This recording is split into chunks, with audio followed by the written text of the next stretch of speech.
পেছনে কোনো স্বার্থ নেই। পৃথিবীতে আপনকে আমার বিবি, আমার মা, তারাও স্বার্থ ছাড়া আমাকে ভালো জানে না। একটু যদি আঘাত হয়, মা বলে সন্তান তোমাকে চাই না। সন্তানের স্বার্থে যদি আঘাত হয়, সন্তান বলে তোমার মতো মা চাই না। বিবির স্বার্থে যদি স্বামী আঘাত দেয়, বিবি বলে তোমার মতো স্বামী আমার প্রয়োজন নাই। স্বামীর স্বার্থে যদি আঘাত হয়, স্বামীও বলে তোমার মতো বিবি আমার প্রয়োজন নাই। ভাই ভাইকে মায়া করে স্বার্থের জন্য, বন্ধু বন্ধুকে মায়া করে স্বার্থের কারণে। দলের জন্য জীবন দেওয়া হে যুবক, দল তোমার জন্য কি দিল, তুমি কি দিলা? সামান্য সম্মান আর প্রতিপত্তি, দুনিয়ার ক্ষণস্থায়ী কিছু শান্তি। আজ এই দলের জন্য জীবন দাও, যেই দলের জন্য তুমি রক্ত দাও, একটু যদি আজকে তুমি স্বার্থে আঘাত দিয়ে দাও, দলের বিরুদ্ধে কিছু করো, শুধু দলের সদস্য পদ থেকে নামটাই কাটবে না, কল্লাটাও কেটে ফেলবে।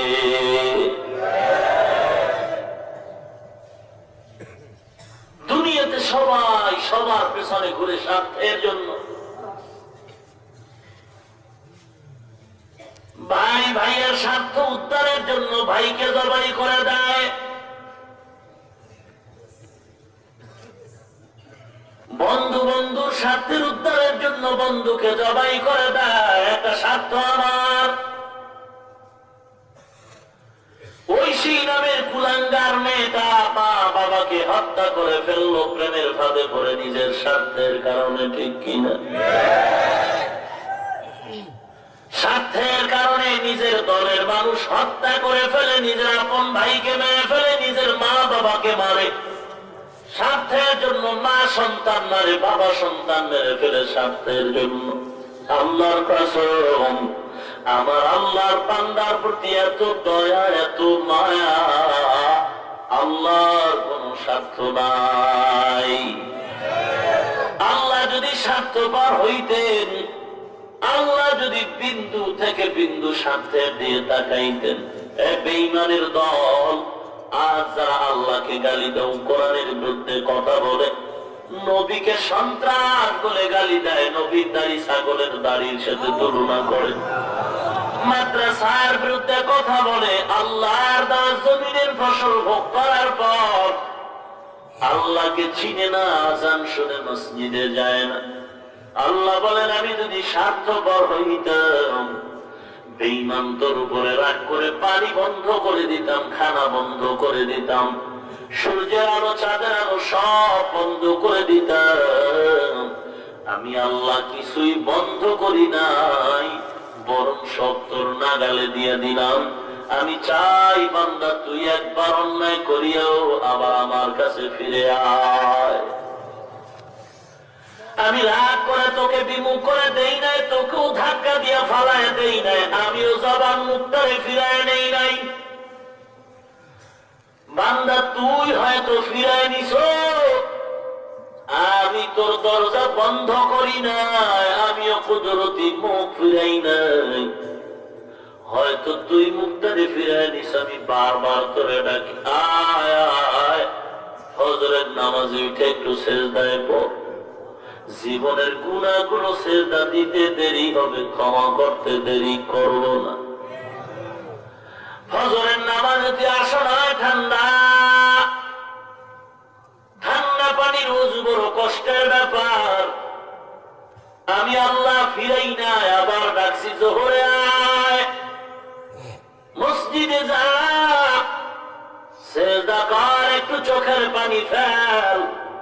চোখের পানি এত দাম, এত দাম, চোখের পানি এত দাম। সন্তান যদি চোখের পানি ফেলে মা বাবার সামনে দাঁড়ায়, মা বাবার দয়া হয়। ছাত্র যদি অন্যায় করে চোখের পানি ফেলে উস্তাদের সামনে দাঁড়ায়, উস্তাদ দয়ার নজরে ক্ষমা করে দেয়। দুনিয়ার মানুষ যদি চোখের পানি দেখলে দয়ার নজরে ক্ষমা করে দেয়, আল্লাহর মায়া কি কম। একটু চোখের পানি ফেলে আল্লাহর দরবারে কাকুতি মিনতি কর। আল্লাহ নবী বলেন, এক ফোঁটা চোখের পানি যদি ফেলে দাও, চোখের পানিটা ফেলতে দেরি হবে, গুনাহ ক্ষমা করতে দেরি হবে না। हर गोरी देने तू तैयारो है, जो न मांगे उससे तू बेजारो है। या इलाही तू मेरा माबूद है, या इलाही तू मेरा माशूक है। আল্লাহ পাক বলেন, হে মুমিন, আমার দরবারে চাওয়ার মতো চাও, আমি বেঈমানেরও ফিরাই না, বেঈমানও চাইলে আমি দিয়ে দেই। বেঈমানেরা টাকা চায়, টাকা দিলাম, বাড়ি চায়, বাড়ি দিলাম, নমরুদ চাইলো দিলাম, সাদ্দাত চাইলো দিলাম, ফেরাউন চাইলো দিলাম। মুসা নবীর সাথে এত দ্বন্দ্ব, আল্লাহ ধ্বংস করে ফেল, ফেরাউনের ধ্বংস করে দাও। আল্লাহ বলেন, আগামীকাল সকাল 10টায় ফেরাউনের উপরে আগুনের গজব আসবে। 10টা, 11টা, 12টা, 2টো বাজলো, খবর নাই, কোনো খবর নাই। ও আল্লাহ, তুমিও কি ওয়াদা খেলাপ করো রে মালিক? ফেরাউনের উপরে গজব তো আসলো না। মুসা, আমি বেঈমানকেও ফিরাই না, ইমানদারেরও ফিরাই না। আমি ওয়াদা সব ঠিক মতোই করি, আমার ওয়াদায় কোনো ভেজাল নাই। তবে মুসা, তুমি জানো না, গভীর রাত, অন্ধকার, কেউ নাই, কেউ নাই। বেঈমান ওই ফেরাউন গভীর রজনীতে দৌড়ায়, জঙ্গলার কিনারায় গিয়া চোখের পানি ছেড়ে কান্না করে, মালিক আমি জানি তুমি মালিক আর কেউ না, তবে আমি দুনিয়ার মাস্তানি চাই, আমারে দুনিয়া দিয়া দাও। অঝোর ধারায় কাঁদে ফেরাউন, অঝোর ধারায় কান্নার কারণে আমি আল্লাহর বড় দয়া হয়। ফেরাউন আখিরাত চায় না, পরকাল চায় না, দুনিয়া চায়, আমি দিয়ে দিলাম। আল্লাহ পাক বলেন, হে গোলাম, আমি দেওয়ার জন্য দরজা খুলে রাখছি, চা। জোহরে আসো না, আসরে আয়, আসরের সেজদায় পড়ে যাবে, পিছের গুনাহ মাফ হয়ে যাবে। আসরে উত্তরে পাই নাই, মাগরিবেও ডাকলাম, আয় সেজদা কর। মাগরিবের সেজদায় পেছনের গুনাহ ক্ষমা। এশার নামাজে ডাকলাম, মাগরিব আসো না, এশায় আসো নাই। আজকে কেমন জানি পাগলামি কইরা কোরআনের বাগানে এসে বসছ। কপাল তোর ভালো, আমি আল্লাহ তোর জিন্দেগির সগীরা গুনাহ বসার সাথে সাথে মাফ করে দিলাম। আতিনা ফি দারে দুনিয়া না হাসান, আতিনা ফি দারে উকবানা হাসান, ইয়া গিয়াসাল মুস্তাগীসিন বিনা ইফতিখারা بالعلوم والغنى। আল্লাহ পাক বলেন, হে গোলাম, এখন তুই কোরআনের বাগানে বসছো, এই প্যান্ডেলের ভেতরে 1 2 3 4 5 6 7 8 9 20টা 31টা বাতি জ্বলতেছে। বাতিগুলো গণনা করা যায়, মাথা দেখে দেখে বলা যায় এখানে 1 2 3 4 5 30 পর্যন্ত বাল্ব জ্বলতেছে, বাতি জ্বলতেছে। এই বুদ্ধিজীবীর দল, তোমার বুদ্ধির স্কেলটা দিয়ে একটু বলবা, আমার ডান দিকের বাতির আলো, বাম দিকের বাতির আলো কোনটা কত দূর গিয়া লাগছে, একটু নির্ণয় করে দাও। এই বাতির আলো 2 হাত, এই বাতির আলো ডান দিকে 2 হাত। বলে তার ছিঁড়ে যাবে, মাথা নষ্ট হবে, আলো নির্ণয় করা যাবে না। বাতির মাথাগুলো গণনা করা যায়, বাতির আলো গণনা করা যায় না।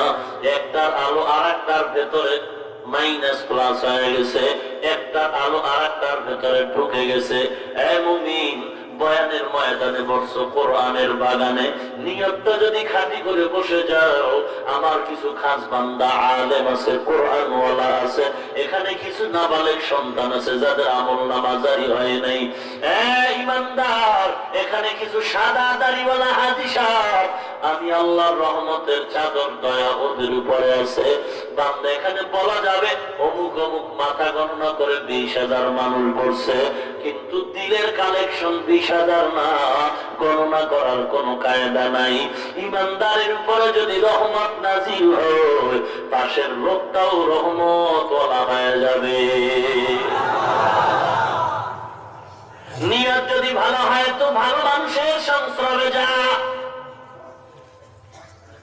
ভাই, তোমার হাতে একটা মোম আছে কিন্তু আলো নাই, তোমার হাতে হারিকেন আছে আলো নাই, তোমার হাতে বাতি আছে জ্বলে না। কয় কেমনে জ্বালাবি? কয় আলোর সাথে লাইন লাগা, পাওয়ার হাউসের সাথে লাইন লাগাও। তোমার মোমের বাতি অন্ধকার, একটু তুমি বাতি থেকে আলোর থেকে আলো নাও, মন জ্বলে যাবে। অন্ধকার তোমার অন্তর গুনার কারণে অন্ধকার, অন্ধকার মনটা যদি তুমি আলোর সাথে লাগাই দাও, মনটা আলো হয়ে যাবে। শুধু নিজেই আলো হবে না, অন্য কেউ আলো দিবে। মুমিন, তোমার অন্তরটা গুনার কারণে অন্ধকার হয়ে গেছে, একটু আলোর কাছে যাও, কোরআনের কাছে যাও, কোরআনওয়ালার কাছে যাও। নিজেই শুধু আলোকিত হবে না, কোরআন যদি সিনায় ঢুকাইয়া দাও, তোর আলো দিয়া সারা দুনিয়াটা আলো হয়ে যাবে। আসতে বললেন কেন? জোরে বললে খারাপ হবেনি? আশ্চর্য ব্যাপার। কিসের ভয় হে বাংলার মুসলমান, কিসের ভয়? এই দেশটা তো স্বাধীন করা হয়েছিল মুসলমান স্বাধীনভাবে থাকবে এজন্যই। এ দেশ মুসলমানের দেশ, এটা আমার টুপিওয়ালা মোল্লার কথা না। এ ভাই, মুসলমান দেশের মুসলমান সন্তান, মুসলমান নাগরিক। এ দেশ আমার দেশ, মুসলমানের দেশ। হিন্দু থাকবে, বৌদ্ধ থাকবে, ইহুদি খ্রিস্টানেরা থাকবে, বাধা নাই। তবে মাস্তানি করব শুধু আমরা মুসলমানেরা। মুসলমানের সামনে কারো মাস্তানি চলবে না, মুসলমানের আওয়াজের উপরে কারো আওয়াজ বাড়তে দেওয়া যাবে না। দেশ মুসলমানের দেশ, ভিন্ন ভিন্ন ধর্মের লোকেরা থাকবে, জামাই আদর পাবে, কিন্তু না, আমাদের উপরে আওয়াজ দেওয়া চলবে না। মুসলমানের আওয়াজ হবে বড় আওয়াজ, কারণ যার বাড়ি তার মাস্তানি একটু বেশি থাকা দরকার। হিন্দুদের ভারতের ভিতরে তাদের মাস্তানি চলে, মুসলমানের মাস্তানি চলে না। মুসলমানের দেশ বাংলাদেশে মুসলমানের মাস্তানি চলবে, অন্য কারো মাস্তানি চলতে দেওয়া যাবে না। তার মানে এইটা না যে পীড়া, আমরা বেয়াদবের বাচ্চা না, আমরা উগ্রবাদী না, জঙ্গিবাদী না, আমরা বেয়াদব না, কসম করে বলি আমরা বেয়াদব না, আমরা উগ্রবাদী না, আমরা জঙ্গিবাদী না, আমরা আদর্শবান মদিনাওয়ালা নবীর উম্মত। আমরা বেয়াদবি করতে জানি না, করতে জানি না, বেয়াদবি করার নিয়ত নাই, উগ্র মেজাজ নাই। যদি যদি বেয়াদবি মূলক মেজাজ নিয়া, উগ্র মেজাজ নিয়া রাস্তায় নামি বাস লইয়া, টুপিহীন দাড়িহীন বেনামাজি মুসলমান বা শুধু বেয়াদবি মূলক মেজাজ নিয়ে যদি শুধু আমরা মাদ্রাসার ছাত্র আর হুজুরেরা বাস লইয়া রাস্তায় নামি, এই জমিন থেকে ভণ্ড বেদাতি বেঈমান নাস্তিকদের পতনের জন্য টাইম হলো 1 ঘন্টা।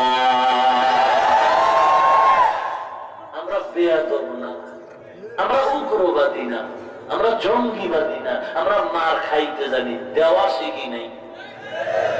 কিন্তু যখন পিঠ দেওয়ালে ঠেকবে তখন কি আর সারা যায়? কত আর খাবো? 10টা দিবি, একটা খাবি না, এটা হয়? ইনসাফ কমিটির থেকে এটা ফয়সালা কি? যখন দেখবো পিঠ দেয়ালে ঠেকবে, তখন 2-1টা তো দেওয়াই লাগবে। কেন দিব? নিজেকে আত্মরক্ষার জন্য। কিন্তু আমরা ওই 10টার তুলনায় 2টার ওজন যে কত বেশি, হ্যাঁ, সহ্যই তো করতে পারবে না এমন কেউ নেই। কারণ শক্তি আমাদের সব থেকে টেরই তো পান না, কারণ আমরা তো বেদবি করি না, করি তাইলে না বুঝতেন শক্তি কেমন। জমিনের সব ভালো খাওয়ান তো আমরাই কি? দেশি মুরগি ছাড়া কোন সরে আঙ্গ দেয় কিছু? মাছের মাথা সব আমার রিজার্ভ, অরিজিনাল খাঁটি দুধ। কথা বল, দেশি অরিজিনাল মুরগি। মাছ তাও কি পচা মাছ? অরিজিনাল তাজা। শিং মাছ, মাগুর মাছ, বোয়াল মাছ, রুই মাছ। এরপরে শাকসবজি, ভিটামিন জাতীয়, ফরমালিন মুক্ত। এই খানার একটা অ্যাকশন আছে না? ভালো খানার একটা অ্যাকশন আছে না? এরপর ঈমান আমলের অ্যাকশন তো আলাদা রয়েই গেল। এটি যদি এক জায়গায় জমায়, কি খাওয়ান আছে কেউ? এত ওজনওয়ালা কি সমস্যা? ওই এক জায়গায় আমরা কিনা বেয়াদব না, গালি শুনতে জানি, দিতে জানি না। বেয়াদব না, নবীর আদর্শ সিনায় ঢুকাইয়া অন্তরটাকে এত নরম বানাইছি যে পাও ধরবো, তারপরও গালি দিব না। এরপরও যদি কেউ চুলকানি ব্যারাম নাই যায়, খাইলো দেশটারে মোল্লার মত, এমনকি আমরা টুপিওয়ালা মোল্লা না বংশ মোল্লা, কাগো কায় এটাও জানা নেই। যদি বলে আমাদেরকে, তাহলে আমরা আসলে খাই না, খাই একেবারে না খাই, মোটামুটি পেট বাঁচাবার জন্য। কিন্তু খাওয়া যদি শুরু করি, আমরা মোল্লার দল, আল্লাহর কসম, আমরা মোল্লার দল যদি খাওয়া শুরু করি থাবা দিয়া, তাহলে এই দেশের 90% টুপিহীন লোক না খায় মরবে। ও ভাগিয়ে পাইব না, কইতুন কই গেছে, ভাগিয়ে পাইব। আমাদের ভিতরে কার ভয় আছে? কথা বলেন। আল্লাহ আমাদের হেদায়েত দান করুন। قل يا عبادي الذين اسرفوا على انفسهم لا تقنطوا من رحمة الله إن الله يغفر الذنوب جميعا।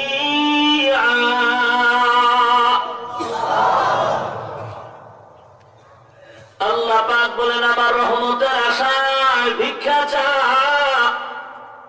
আমি আল্লাহর মতো দয়াময় কেউ নাই। বান্দা তোর দিকে আমি নজর দিয়ে তাকায় থাকি।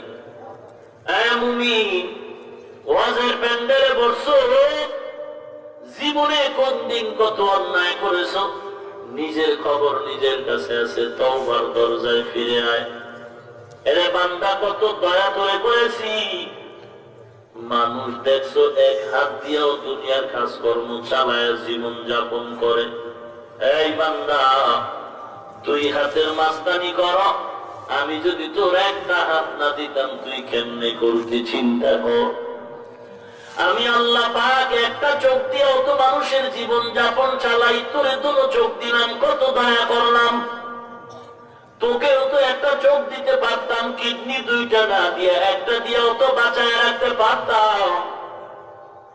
এ জালেম, এ নেমক হারাম, আল্লাহর দেওয়া নিয়ামত ভোগ করে যাস তুই। চক্ষু 2টা পাইয়া যাত্রা গানের পালার নাচ দেখো, গান দেখো। দেখ দেখ, বাইতুল মুকাররমের মসজিদের কিনারায়, বড় বড় বাজারের কেন্দ্রীয় মসজিদের কিনারায় গিয়ে তাকায় দেখ, লাইলাতুল বরাত, লাইলাতুল কদর, কত আল্লাহর বান্দারা ভিক্ষার থালা নিয়ে কাঁদে, আমার চক্ষু নাই, আমার 2টো পাও নাই, আমার 2টো হাত নাই। বহু আগে গুলিস্তান সিনেমা হলের মোড়ে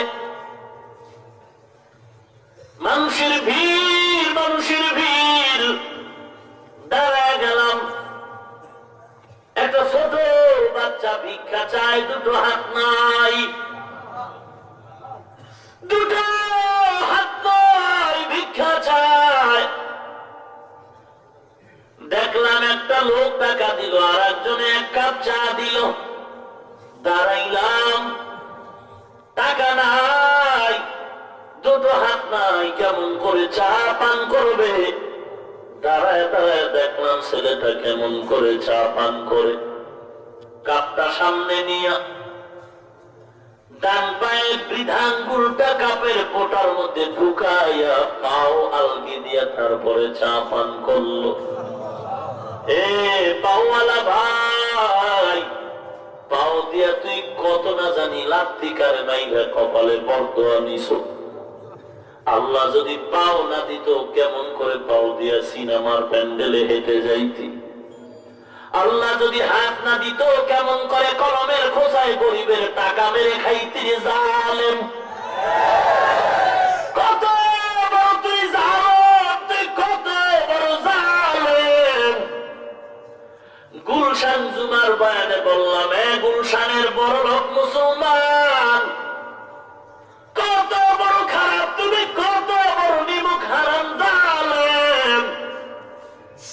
নিজে সুদের টাকা খাইতেছ, গরিবের বেতন মেরে খাও। খা খা, ফিরবি না, খা, কুত্তার মতো জিব্বা বের হয়ে গেছে, খা। কিন্তু আমাকে একটু জবাব দাও, তোমার ঘরে আমার ভাই, তোমার ঘরে আমার বোন, তোমার ঘরে আমার মা কি অপরাধ করেছে? তাদেরকে কেন চুরির টাকা খাও, সুদের টাকা খাওয়াও? কত বড় নেমক হারাম দুশ্মন! তুমি নিজের হাতে চুরি করো, গরিবের টাকা মেরে খাও, কিন্তু তোমার ওই নাবালেক সন্তানের কি অন্যায়? তাকে কেন হারাম টাকার কামাই খাওয়াও? তোমার মেয়েটার কি অন্যায়? ওই মেয়েটারে কেন সুদের টাকার কামাই খাওয়াও? কপাল পড়া! তোমার বিবির অন্যায়টা কি? বিবিটারে কেন হারাম খাওয়াও? বিবিরে গিয়া কইল, খবর কইল বিবিরে, আমি গরিবের বেতন মেরে তোরে খাওয়াই।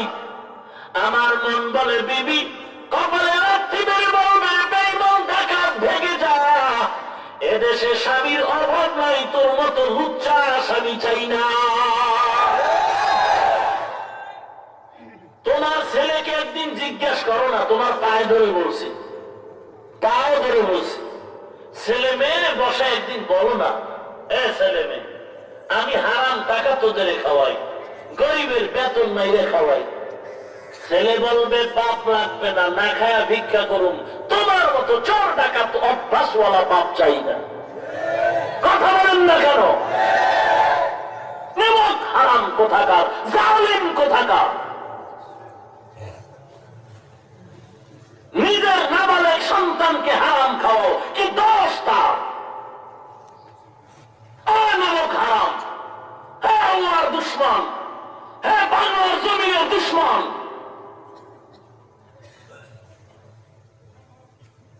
স্বাধীন করেছিল, গরিবের টাকা মেরে খাবি?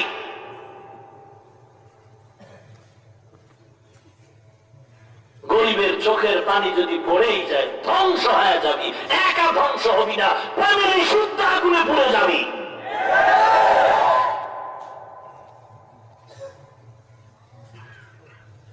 আল্লাহ হেদায়েত দান করুন। আরো জোরে বলেন। ভাইরা আমার, আল্লাহ কয়, বিশাল অন্যায় করে লাইছো, তওবা কর, আমি মাফ করে দেব। আর আস্তে করে বলেন, قل يا عبادي الذين أسرفوا على أنفسهم لا تقنطوا من رحمة الله। আকাম করবা, এতে দোষ নাই। আমি কই দেখে দোষ না, মাস্তানি শুরু করছো। তুমি আর আকাম করবা, এতে কোনো দোষ নাই, আমি বলাটা দোষ। মগের মূল্য করে আল্লাহ আমার এই বাংলার জমিন শান্তির জমিন বানায় দেন, গরিবের অধিকার ফেরাবার তৌফিক দান করেন। স্লোগান কত মজার, আল্লাহকে ভালোবাসতে হলে মানুষকে ভালোবাসা শিখো। কেমনে শিখবা? বেতন মেরে খাবা। আল্লাহ আমাদের সবার ভেতরে ইনসাফ প্রতিষ্ঠা করার তৌফিক দান করুন। ভাইরা আমার, রাগ করতেছেন না? আচ্ছা, আমার এই কথায় সব সুফি সব হয়ে যাইব? দেশ সুফি সব হয়ে যাইব? আমার কথায় সব হেদায়েত হইব?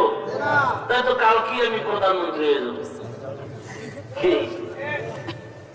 আপনারা মানবেন কিনা সেটা আপনাদের ব্যাপার, কিন্তু আমি বলবো কিনা আল্লাহর কোরআন অনুযায়ী?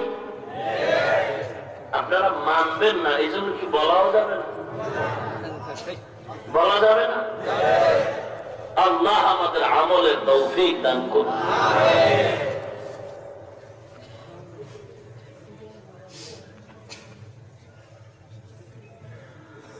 قل يا عبادي الذين أسرفوا على أنفسهم, হে আমার আদরের গোলাম, অন্যায় করে ফেলেছো, একটু চোখে পানি নিয়ে তওবা করো। তওবা যদি করার মতো করতে পারো, আল্লাহ দরজা খুলে দিবেন। অন্যায় পাহাড় পরিমাণও করেছে। আল্লাহ পাক বলেন, আমি কত দয়া করে তোমার লালন পালন করতেছি। আমি আল্লাহ স্বার্থের কারণে পানিও বন্ধ করি নাই, সূর্যের আলো বন্ধ করি নাই, গাছ বন্ধ করি নাই, মাছ বন্ধ করি নাই। খাও মনের মতো খাও, তবে খবরদার খাওয়ার পরে একটু শুকরিয়া আদায় কর। যদি আমার শুকর আদায় করতে পারো, আমি খানার কোনো হিসাব নিব না। আল্লাহ দরবারে তওবা করি ভাই, জীবনে কোন দিন কখন কোথায় কি অন্যায় করেছিলেন, চোখ দুইটা বন্ধ করলে সব আয়নার মতো পরিষ্কার। কিন্তু ভালো কি কাজ করেছেন কিছুই মনে নাই। অন্যায়গুলো মনে থাকার কারণ, একমাত্র কারণ আমার আল্লাহ বড় দয়াময়। আল্লাহ জানায় দেয়, বান্দা এগুলো মনে রাখার কারণ তওবা কর।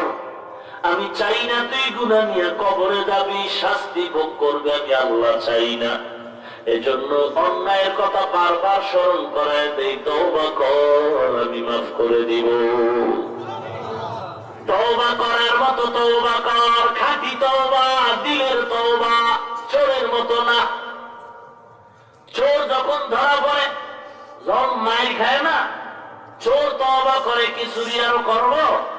কি কয়? আর চুরি করব না, আর করব না। মনে মনে ধারণা, সার তোর ঘরেও সুযোগ পাইলে ছাড়ব না। এমন তওবার কোন দাম নাই। ও বাংলাদেশের মুসলমান, আমাদের বয়ানের দ্বারা কেন এত অ্যালার্জি ভাই? আমাদের বয়ান দ্বারা তো দেশের ক্ষতি হয় না। আমাদের বয়ানের দ্বারা, তাবলীগওয়ালাদের মেহনতের দ্বারা, পীর মাশায়েখদের কান্নার দ্বারা, পাও ধরার দ্বারা এ দেশের কোনো ক্ষতি হয় না, বরং হাজার কোটি শুকর আমাদের এই চিৎকারের দ্বারা দেশের সুনাম হয়, সরকারের সুনাম হয়, দেশের সুনাম হয়।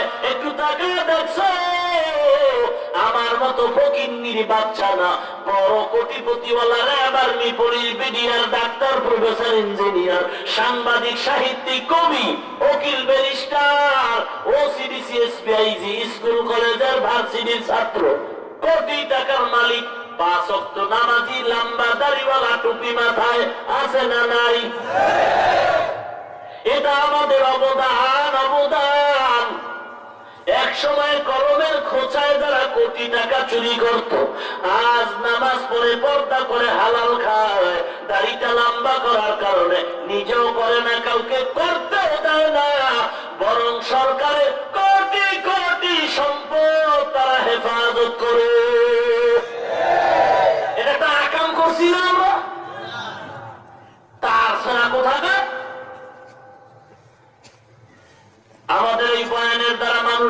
জাহান্নামী হয়, লম্পট হয়, দুর্নীতিবাজ হয়, জঙ্গিবাদ হয় না। হ্যাঁ, কিছু কিছু টুপিওয়ালা মৌলভী, কিছু কিছু টুপিওয়ালা মৌলভী পুলিশের পেছনে পড়ে, টাকার মায়ায় পড়ে, দুনিয়ার পেছনে পড়ে, মানুষের সামনে মাইক নিয়ে বয়ানের ফাঁকে ফাঁকে গালি দেয়, বয়ানের ফাঁকে ফাঁকে উস্কানিমূলক কথা বলে, সংঘাতের দিকে ঠেলে দেয়।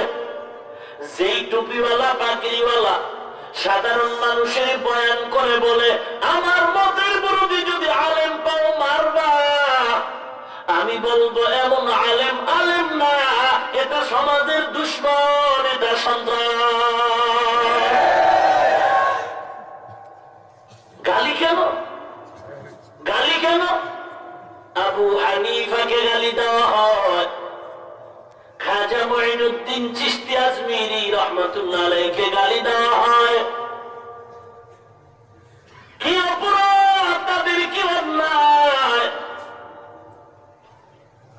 তুমি আল্লাহ মানো আর না মানো, এতটুকু কথা বিশ্বাস তোমার করতে হবে, এলান দিতে হবে, স্বীকার করতে হবে আল্লাহওয়ালা তোমার থেকে অনেক ভালো।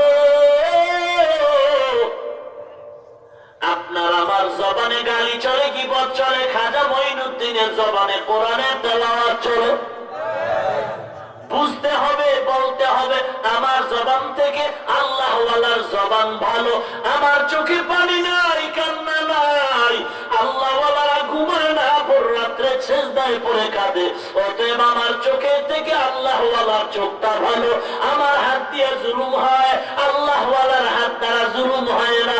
বলতে হবে আমার হাত থেকে তাদের হাত ভালো। ও মুসলমান, আমরা গালি দেই, আমরা হিংসা করি, তাদের ভেতরে হিংসা নাই। বলতে হবে আমাদের অন্তর থেকে তাদের অন্তর ভালো, আমাদের চরিত্র থেকে আল্লাহওয়ালাদের চরিত্র ভালো। আল্লাহওয়ালা মানবি কি মানবি না তোমার ব্যাপার, তবে আল্লাহওয়ালাদেরকে খারাপ বলার অধিকার কারণ এখন যেই বড় হুজুরে গালি দেয় কাফের বলে, কারণ হুজুরও বড়, পাগড়িও বড়, গালি আর ছোট দিয়া লাভ আছে। গালিও বড়, কাফের কাফের। গালি কেন দেয়? পেছনে তিনটা দোষ পাইছি আমি, বলবো। এক নাম্বার অপরাধ, যত বড় আলেম হোক না কেন, সাধারণ মানুষকে আমলের বয়ান, কান্নার বয়ান না দিয়া উস্কানিমূলক, আক্রমণাত্মক কথা বলে এবং গালাগালির দ্বার প্রান্তে নিয়ে যায়, মেজাজ গরম করে ফেলে, একদল মানুষকে আলেমদের বিরুদ্ধে লেলিয়ে দেয়, খেপায়া তুলে। কারণটা কি? তিনটা পেছনে তার দুর্বলতা। এক নম্বরে আমার কথাগুলো মিলাইবেন, আমি কোরআন হাদিস দিয়ে যে দলিল দেব তা না, আমার মন থেকে বলতেছি এবং প্রমাণ আমি নিজে পেয়েছি। যারা গালি দিতেছে আবু হানিফাকে গালি দেয়, যারা উজানির কারি সাহেব হুজুরকে গালি দেয়, যারা বড় বড় আল্লাহওয়ালাদের বিরুদ্ধে কথা কয়, এদের প্রথম কারণ হলো জীবনে আমার মনে হয় কোন না কোন মুরব্বীর সাথে বেয়াদবি করেছে, তার অভিশাপ। আমি কয়েকটার প্রমাণও পাইছি, খুঁজছেন ছাত্র জীবন ওস্তাদের সাথে বেয়াদবি করছে। দুই নাম্বার সমস্যা কি? এক নাম্বারে কোন মুরব্বীর সাথে বেয়াদবি করছে, তার অভিশাপ লাগছে। দুই নাম্বার, চোখে পানি নাই, আল্লাহর ভয় নাই, কবরের চিন্তা নাই। আমি চ্যালেঞ্জ দিলাম, কোন বাঘের বাচ্চা থাকলে দাঁড়া, যার চোখে পানি নাই, আল্লাহর ভয় নাই, কবরের চিন্তা নাই, ওর দিলটা পাথরের মতো শক্ত, ও যদি 22 বাঘে পড়ে, 22 বাঘে পড়ে, কিন্তু আল্লাহর ভয় নাই, চোখে পানি নাই, ওর দিলটা পাথরের মতো শক্ত। শক্ত পাথরওয়ালা দিলের জবানে নরম কথা আশা করা যায় না। তিন নাম্বার কারণ, তিন নাম্বারটা হাদিস থেকে বলি, মান ইউরিদিল্লাহু বিহি খাইরান ইউফাক্কিহু ফিদ্দীন। আল্লাহ যদি কারো মঙ্গল চান তাকে দ্বীনের হেদায়েত দান করেন, পক্ষান্তরে আল্লাহ যদি কারো অমঙ্গল চান তাকে দ্বীন থেকে দূরে সরায় দেয়, হেদায়েত থেকে বঞ্চিত করেন। বঞ্চিত হলো তার প্রথম প্রমাণ, আল্লাহ ওয়ালাদের নাম নিয়ে নিয়ে গালাগালি করবে। এটা প্রথম প্রমাণ আল্লাহ যে ওরে হেদায়েত থেকে দূরে সরায় দিচ্ছে। ভাইরা আমার, এই মেয়ে গালি দাও কেন? পাও দুইটা বুঝাইতে না? আল্লাহ কত নরম দিলের মানুষ, আর তুমি আওলাদে রাসূল, ওলিয়ে কামেল, মুজাদ্দিদে জামান, তোমার দিনটা নরম হওয়ার দরকার না? আহা, লাউ কুনতা ফাদ্দান গালিদাল কলবি লানফাদ্দু মিন হাওলিক। আল্লাহ বলেন, হে রাসূল, আপনার জবানের ব্যবহার, আপনার অন্তর যদি বক্রতাপূর্ণ হতো, মানুষগুলো দুর্ব্যবহারে ভেঙে যাইত।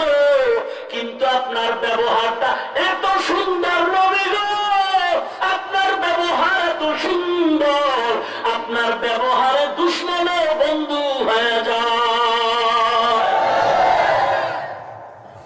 কেন গালি? কেন কেন গালির দরকার? সারা আপনাদের চান্দিরার মানুষ যদি জাহান্নামে যায়, আমার বাবার কি, আমার কি, আমার কিছু হবে নাকি? আমি ফিরাইয়া গালি দিয়ে লাইনে আনতে কোনো দায়িত্ব আছে নাকি? এমন সারা দুনিয়ার মানুষ জাহান্নামে গেলে আমার কি? আমার দায়িত্ব হলো পাও ধরে নরম ভাষায় বুঝানো, বুঝলে বুঝো, না বুঝলে তুমি জাহান্নামে যাও, আমার কি? কিন্তু গালি দেওয়ার অধিকার তোমাকে কে দিয়েছে? গালি দেওয়া হারাম। গালি দেওয়া আসতে বলেন কেন? ওই দলের দালাল আছেন নাকি? জোরে বলেন, গালি দেওয়া। আয়াত পড়ে দেখেন সূরা বনী ইসরাঈল, কুল লিইবাদি ইয়াকুলুল্লাতী হিয়া আহসান ইন্নাশ শাইতানা ইয়ানযাগু বাইনাহুম ইন্নাশ শাইতানা কানা লিল-ইনসানি আদুওয়াম মুবিনা। এখানে আল্লাহ বলেন কাফেরের সাথে খারাপ আচরণ করা যাবে না, তার মানে মুমিনের বাল দেওয়া যাবে। হ্যাঁ, কাফেরের সাথে খারাপ ব্যবহার চলবে না, তার ব্যাখ্যা কি বুঝলেন? মুমিনের বাল দিতে পারবেন। এই মদিনার পাগলের গোষ্ঠী শোন, এবার মদিনাওয়ালা কি বলেন? قال رسول الله صلى الله عليه وسلم سباب المسلم فسوق وقتاله كفر। মুমিন মুমিনকে গালি দেওয়া পাপিষ্টির কাজ, মুমিন মুমিনের বিরুদ্ধে জিহাদ করা, জিহাদের ঘোষণা দেওয়া বেদিনদের কাজ। قال رسول الله صلى الله عليه وسلم المسلم من سلم المسلمون من لسانه ويده। মুসলমান তো ওই ব্যক্তি যার জবান দ্বারা ঘন্টায় 60টা গালি বের হয়। না না, জবান দ্বারা মানুষ নিরাপদ থাকে, হাত দ্বারা মানুষ কষ্ট পায় না। নবী আরো কত সুন্দর করে বলেছেন, উম্মতের দল দুটো জিনিস হেফাজতের জিম্মা যদি নাও, আমি নবী তোকে জান্নাতে নেওয়ার জিম্মাদারি নিব। ঘুম আসতেছে? আবার আসতে কইলেন কেন? আওয়াজ নাই? জোরে বল সুবহানাল্লাহ। জিহ্বা নাড়ায় আরো জোরে। আল্লাহ কবুল করুন। قال رسول الله صلى الله عليه وسلم من يضمن لي ما بين لحييه وما بين رجليه أضمن له الجنة। উম্মতের দল, দুই ঠোঁটের মাঝের নরম জিহ্বার হেফাজত কর, লজ্জাস্থানের হেফাজত যদি করো, আমি নবী তোকে জান্নাতের ময়দানে নিয়ে যাব। কি বুঝলেন? গালি চলবে? এইবার যেই বড় হুজুরে কাফের বলে গালি দেয়, শোন নবী কি বলেন। قال رسول الله صلى الله عليه وسلم من قال لأخيه كافر ফাকাদ বাআ বিহা আহাদুহুমা। আল্লাহর নবী বলেন, কোন মুমিনের যদি কাফের বলে গালি দেয়, শব্দটা আসমানে শূন্যের মধ্যে ভাসতে থাকে। যদি লোকটা কাফের না হয়, ও ফেরেশতা, যেই লোকটা কাফের বলে গালি দিছে, কাফের শব্দটা তার মাথার উপরে ফলায়া দাও। আচ্ছা, লাভের জন্য তো মানুষ কাজ করে। গালি দিলে একটা লাভ যদি হইতো, কি লাভ? লাভও তো নাই, তো কেন গালি? অথচ খাজা মঈনুদ্দিন মানুষের পাও ধরতেছে।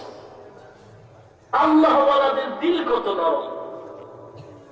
জুনায়েদ বাগদাদি কুতুবুল আলম,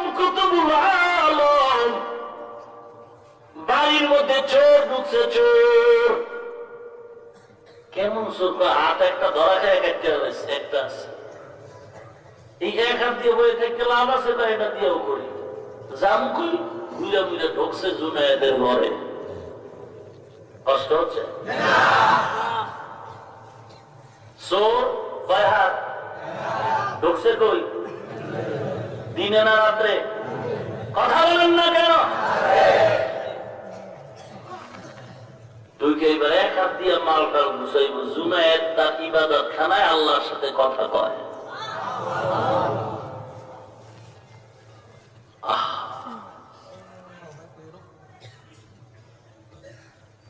জুনায়েদ বাগদাদি টের পেয়ে গেলেন চোর ঢুকছে ঘরের মাঝে। চোর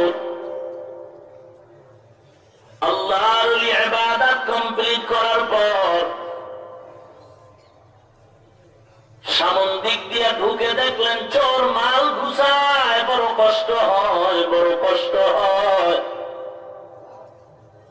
জুনায়েদ গিয়া দেখে অন্ধকারে চোরা এক হাত দিয়ে কষ্ট করে। ভাইজান, আপনি এত কষ্ট করেন, হাত একটা নাই। দৌড়ায় গিয়া বাতি জ্বালাই দিছে। আরামে ঘুষান। বাতি জ্বালায় দিয়া জুনায়েদ কয়, ঘুষাও। পারবা না? আমিও সহযোগিতা করি। এক হাত দিয়ে কাম করতে ঘাম ছুটছে। কিতাবে রাখি জুনায়েদ দুধ আইনা দিয়ে কয়, দুধ পান করো। ঘাম পড়ে যায়, তোমার কষ্ট হয়েছে, দুধ পান করো। কেমন দিলওয়ালা! আর আমার দিলে দিয়ে তাকাইলে মনে হয় কুত্তা আমার সামনে পেয়ে। এত হিংসা আমার ভিতরে।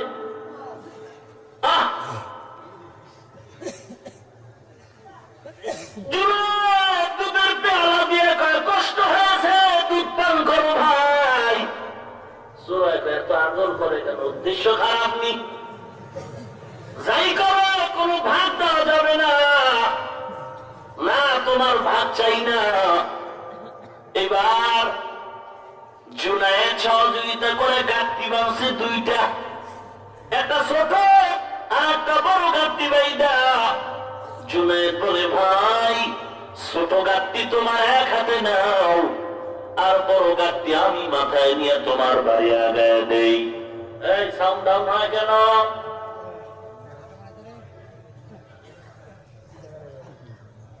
আমি তোমার বড় গাঁটটি বাড়ি আগায় দেই রে ভাই। চোরায় ডাক দিয়া বলে, কি ব্যাপার? আমাকে ভাগ দিবে নাকি, ভাগ নিবা নাকি? বলে, কোনো ভাগ নাই। এবার বলে, ঠিক আছে, যাও। জুনায়েদ বাগদাদি হাতের মধ্যে বড় গাঁটটি নিয়ে সামনে আগায়। চোরায় ছোট গাঁটটি নিয়ে হাঁটতেছে। চোরার বাড়ি যাইতে রাস্তার মাঝে আবার বাঁশের সাঁকু। পানি নিচে হঠাৎ করে জুনায়েদের গাঁটটি হাত থেকে পড়ে গেল। চোরায় দেরি না করে হাতটা ঘুরায় বাম হাত দিয়ে একটা চড় লাগায় দিল জুনায়েদের গালের উপরে। জুনায়েদ বাগদাদি কথা না বলে আবার নিচের থেকে গাঁটটি মাথায় নিয়ে বাড়ির দরওয়াজায় গাঁটটি দিয়া জুনায়েদ বিদায় সালাম। চোরার হাতটা ধরে কয়, ভাই, বেয়াদবি ক্ষমা চাই, খেদমত করতে গিয়ে ভুল হয়ে গেছে, ত্রুটি হয়ে গেছে, ক্ষমা চাই। জুনায়েদ চলে গেলেন। চোরা চিন্তায় পড়ে গেল, কি ব্যাপার, জীবনে কত চুরি করলাম, এক পর্যায়ে হাত একটা কেটে ফেলা হলো। আজ এমন এক ব্যক্তির সন্ধান আমার পাইলাম, যাকে আমি চোর মারার পরেও আবার উল্টা আমার কাছে ক্ষমা চাই। লোকটাকে আবার তার বাড়ি যাব।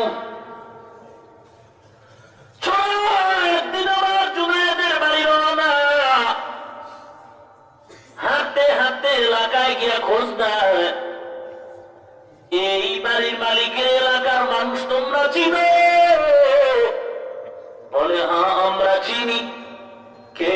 বলে আমাদের এলাকায় তাকে সবাই বড় হুজুর বলে ডাকে, আমাদের এলাকায় সবাই বড় হুজুর বলে ডাকে। চোরা আর দেরি করে নাই, হেদায়েতের চাবি খুলে গেছে রে বাবা। জুনায়েদ এত কেন করলো? আল্লাহ হেদায়েতের চাবি খুলে দেয়। দিল বড়, দিল বড়। আল্লাহর কাছে কান্না করে দোয়া করছে, আল্লাহ তুমি এই চোরাকে হেদায়েতের দরজায় ঘুরাইয়া দাও।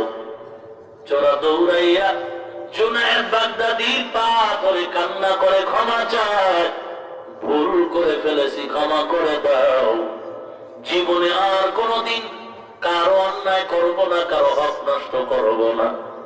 চোরা এমন তওবা করলো, জুনায়েদের সোহবতে দুনিয়ার জমিনে বড় ওলি হয়ে গেল।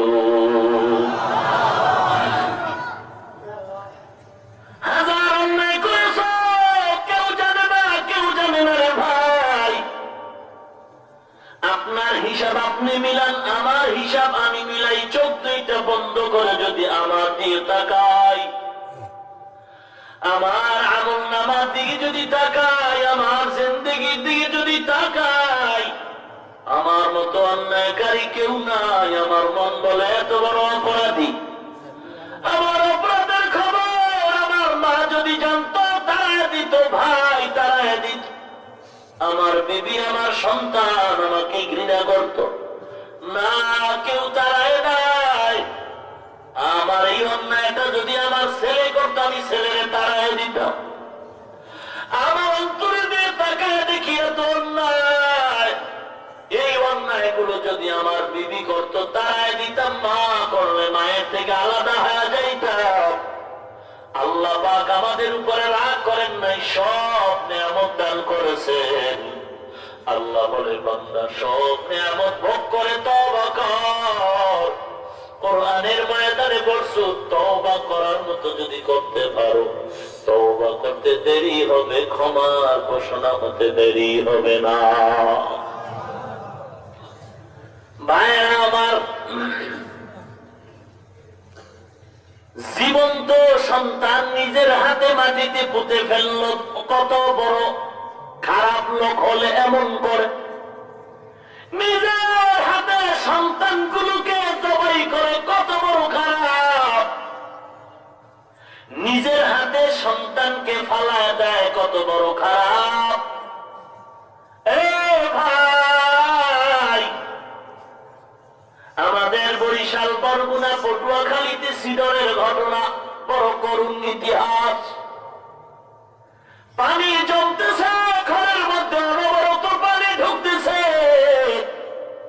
দুই সন্তানের মা, বড় এক সন্তান কোন রকম হাতে, আর এক সন্তান কোলের ভেতরে। মাও ঘরে, সন্তান নিয়ে বাবাও দাঁড়ানো। তাকায় দেখে পানি ঢুকতেছে, পানি বাড়তেছে। মা বলে, ও স্বামী, আমার বড় সন্তানটারে তুমি নাও, না হয় আমার হাতে দাও, আমার ছোট বাচ্চা তুমি ধরো। অবস্থা এমন বেগতিক, পানি বাড়তেছে, পানি বাড়তেছে, পালাবার জায়গা নাই। এলাকা প্লাবিত হয়ে গেল, পানি বন্যা। এবার নিরুপায় হয়ে দেখে, ঘরের মধ্যে থাকলে বাঁচার উপায় নাই। বের হয়ে যায়, দেখি কোন রকম হেঁটে সাঁতার কেটে বাঁচা যায় কিনা। স্বামী আর স্ত্রী কলিজা দুটো টুকরা কোলের মধ্যে নিয়ে পানিতে নামছে। দেখে পানি বাড়তেছে, মাটি পায়ের তল থেকে সরে যায়। মা বাচ্চা কোলে নিয়া এমন অবস্থায় গেছে, এখন আর বাচ্চা নিয়ে টিকা যায় না। যদি বাচ্চাকে বাঁচাইতে যাই আমি বাবুরে যাব। স্বামীর দিকে নজর করে করে, স্বামী গো ধরো তোমার সন্তান নাও, তুমি দুইটা সন্তান নাও, আমি বাঁচবো না। আমি বড় ভয় পাইতেছি, আমি একাই বাঁচার উপায় নাই। সন্তানটা ঠেলে মা একা হয়ে গেল। অযোধ্যায় পানির স্রোত ধারা চলতেছে, মহিলা নিরুপায় কোন রকম হাত দিয়া সাঁতার কেটে বিভিন্ন দিক বিদিকে দৌড়ায়। এবার বাবা দুটো সন্তান দুই পাশে আঞ্জা করে ধরে দাঁড়ায়। যখন দেখে পানি বাড়তে বাড়তেই কাঁধ পর্যন্ত হয়ে গেছে, পানি বাড়তেছে, পায়ের নিচের মাটি পাওয়া যায় না।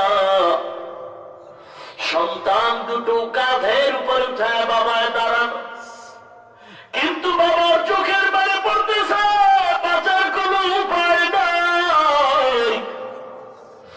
বাবাও বড় সন্তানের ডাক দিয়ে কয়, রে সন্তান, আমি যদি তোরে ধরে রাখি, এই বাচ্চাটা আমার তোর ভাই, আমার তোর ভাই বোনকে বাঁচানো যায় না। তুই এবার একটু একা একা চেষ্টা কর, আমি পারবো না। কথাটা বলা মাত্র বাচ্চাটা বাবার গলাটারে আঞ্জা করে ধরলো।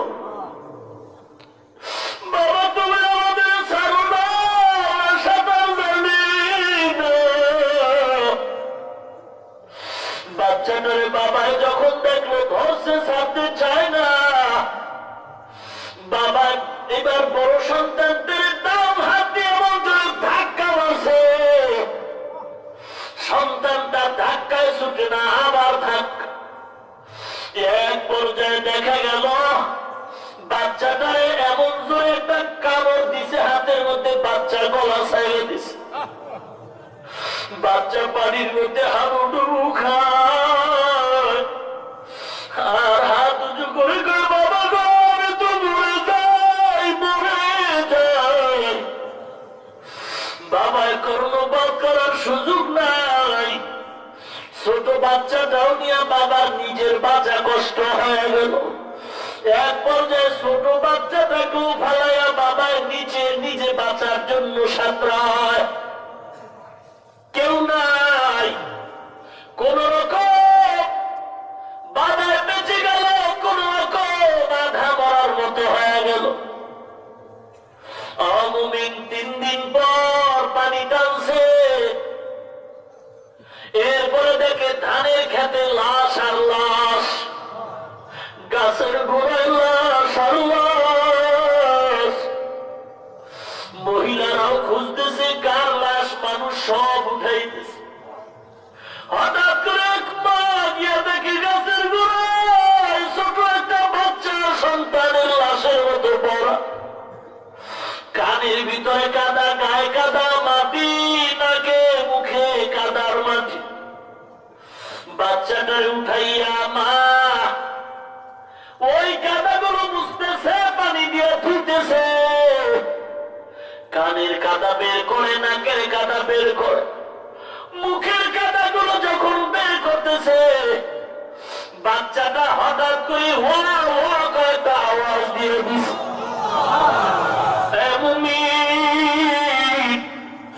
আল্লাহকে এখনো চিনো নাই, আমার আল্লাহর মতো দয়ার মালিক কেউ নাই, কেউ নাই, কেউ নাই।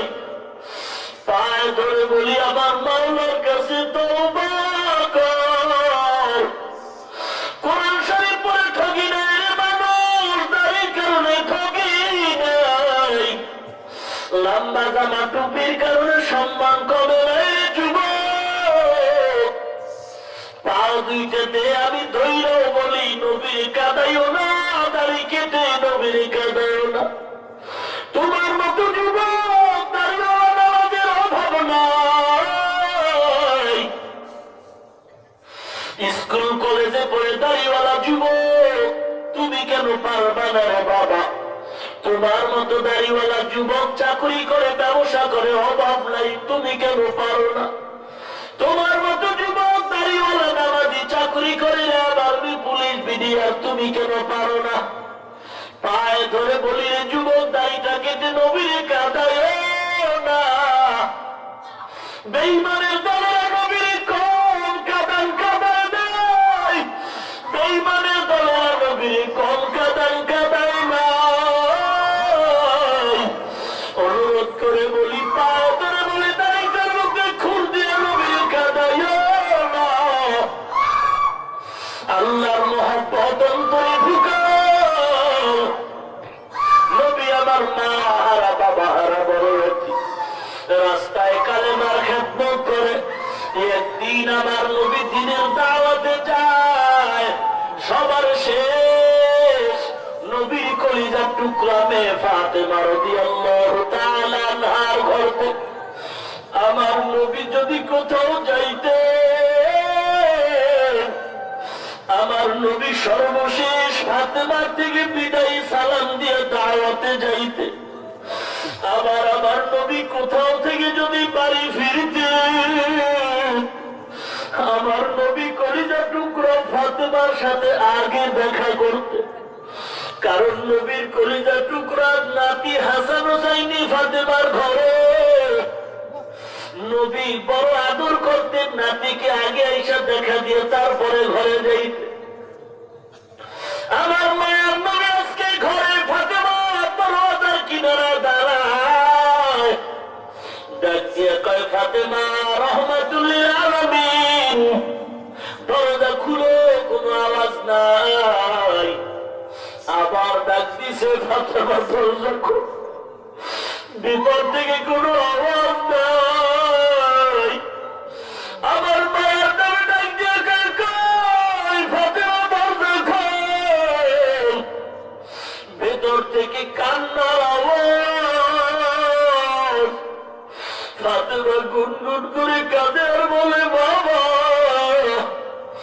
আমার ঘরের চুলায় আগুন জ্বলে না, বড় অসহায়ের দিন কাটাইতেছে।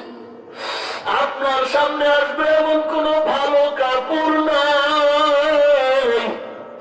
মায়ার নবী তার হাতের থেকে কাপড় দিলেন, এই কাপড় আবৃত করে দরজা খোলো। মায়ার নবীর কাপড় আবৃত করে ফাতেমা দরজা খুলছেন। দরজা খোলার পরে মায়ার নবী ঘরে প্রবেশ করলেন। দুইকেই বলে, ফাতেমা আমার হাসান কই, আমার হুসাইন কই?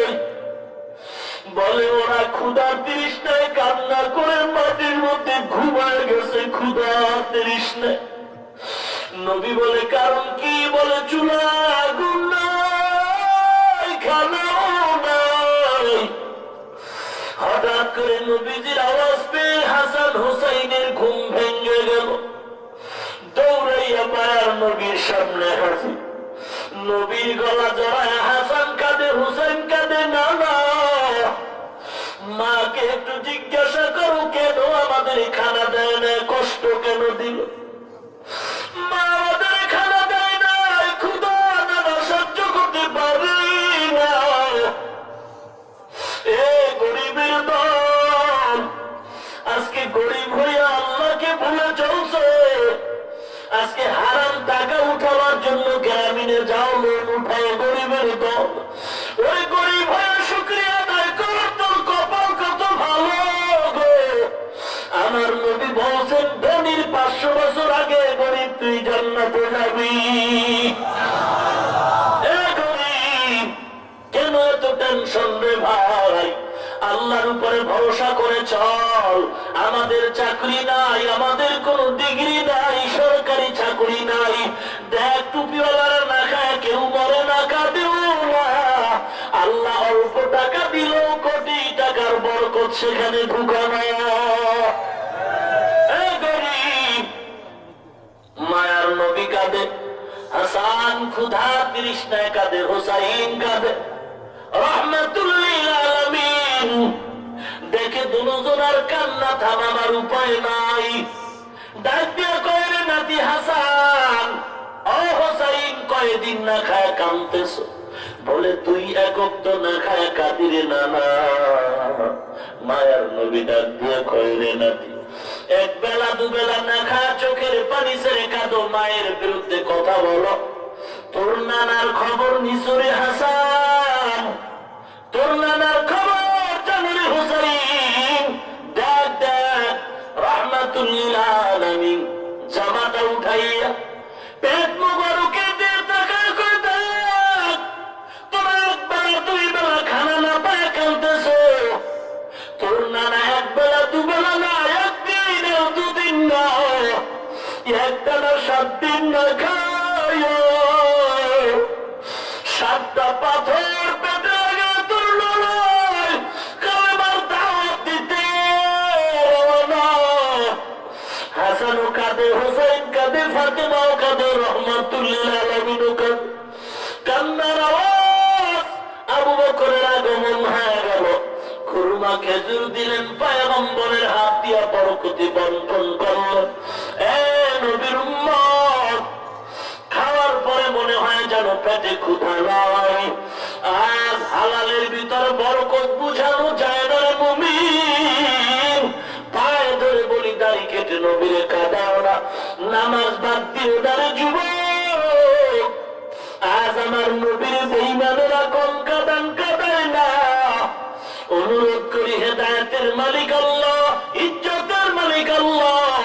গলায় ছুরি আসবে, জীবন যাবে, নবী কাঁদাবা না, দাড়ি কাটবা না, নামাজ ছাড়বা না।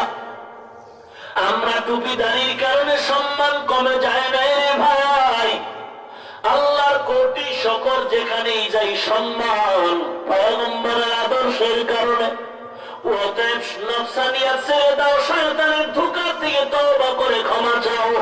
আজকের এই বয়ানের ময়দানে তওবা করো, মালিক জীবনে দাড়ি কাটবো না, থাকবো না, নামাজ বাদ দিব না। অন্তর যদি ভালো হয়, মুনাফিকি যদি না থাকে রে ভাই, খাঁটি নিয়তে দুটো হাত আল্লাহকে দেখায় দাও। নারায়ে তাকবীর। আল্লাহ হাতগুলো কবুল করে নেন। দাড়িওয়ালা 5 ওয়াক্ত নামাজি বানায় দেন আল্লাহ। মুসিবতে ধৈর্য ধারণের তৌফিক দান করেন আল্লাহ। ঈমান আমল মজবুত করেন আল্লাহ। আল্লাহ দুনিয়ার কামাই রুজিতে বরকত দান করেন আল্লাহ। মুসিবত থেকে হেফাজত করেন আল্লাহ। ইহকালে শান্তি, পরকালে মুক্তি দান করেন আল্লাহ। নবীজির সুন্নতের আমলওয়ালা বানায় দেন, বলেন আমিন। আলহামদুলিল্লাহি রাব্বিল আলামিন।